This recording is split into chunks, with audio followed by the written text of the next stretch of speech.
Les États-Unis envisagent d'envoyer des conseillers militaires supplémentaires à l'ambassade à Kiev, tandis que la Russie semble gagner du terrain sur les lignes de front. Ces conseillers ne serviraient pas dans des capacités de combat, mais au lieu de cela, ils fourniraient des conseils et une assistance au gouvernement et à l'armée ukrainien, selon le porte-parole du Pentagone, le général-major Pat Ryder. Pendant tout ce conflit, le département américain de la Défense a révisé et ajusté la présence en Ukraine alors que les conditions de sécurité ont changé. Actuellement, nous examinons l'envoi de certains conseillers supplémentaires au Bureau de coopération de défense à l'ambassade, a déclaré Ryder dans une déclaration à Politico, ajoutant que le personnel sera soumis aux mêmes restrictions de voyage que tous les autres employés de l'ambassade.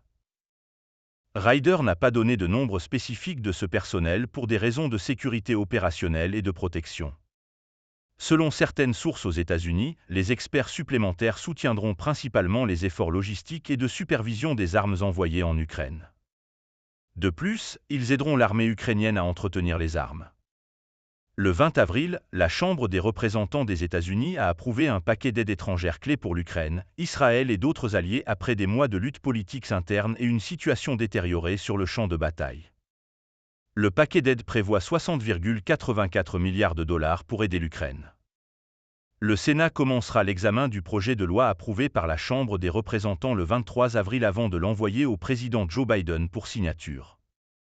Un petit nombre d'experts militaires américains sont déjà déployés en rotation courte à l'ambassade à Kiev. Il n'est pas clair combien seront envoyés en Ukraine maintenant, mais deux des sources ont déclaré que le nombre pourrait atteindre jusqu'à 60.